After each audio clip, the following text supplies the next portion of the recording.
Tesla Model 3 owners get candid about LFP battery health and degradation. There's no secret recipe for retaining a perfect 100% of your electric car's original range after racking up those miles, at least not yet. But with some TLC and by sticking to the basics, EV owners can restrict battery degradation to a minimum over time. For the entry-level rear-wheel drive Tesla Model 3 with the lithium iron phosphate LFP battery.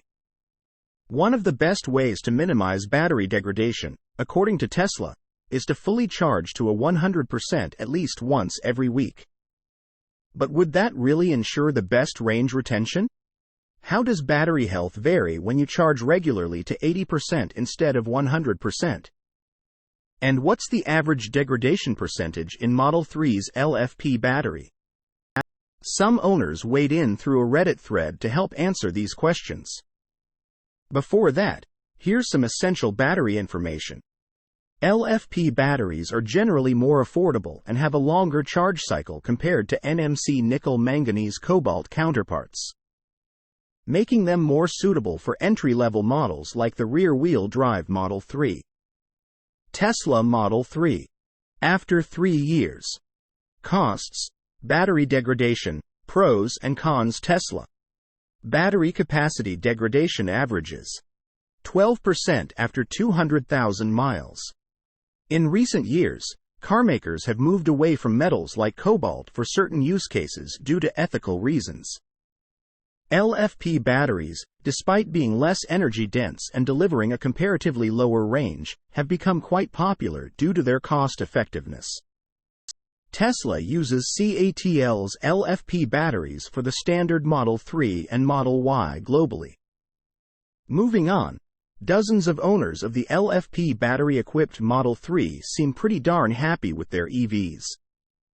It seemed like 10 to 12-month-old Model 3s experienced similar degradation levels of roughly 2% across myriad use cases, ranging from charging to 80 or 100% daily or just once a week.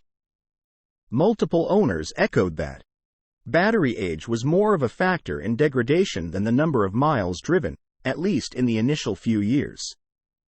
Note that factors like driving style, climate, maintenance, and charging pattern are among several reasons that will impact the long-term range of your EV. That said, for one owner, the maximum range was down by 2.2% after having driven over 20,000 miles.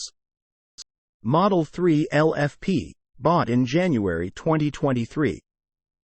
21,504 miles. Full charge shows a 266-mile range over the original 272-mile range. 2.2% degradation. I live in an apartment, so I charge to 100% whenever possible, and don't stress about it. I've been very happy with the performance and battery retention.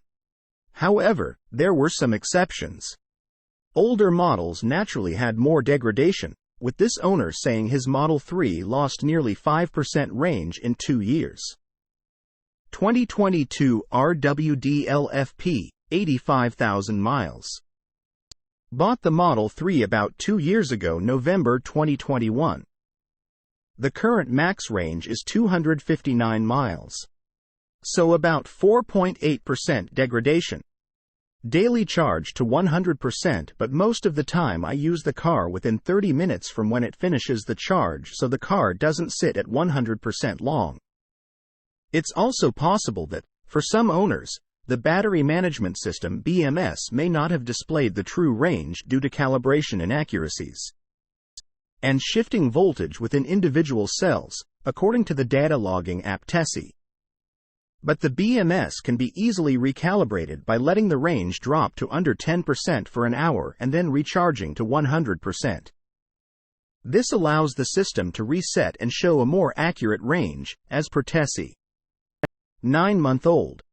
Model 3 RWD with 13,684 miles. Charged to 100% 5 days per week, and tsla says I have 2.3% degradation.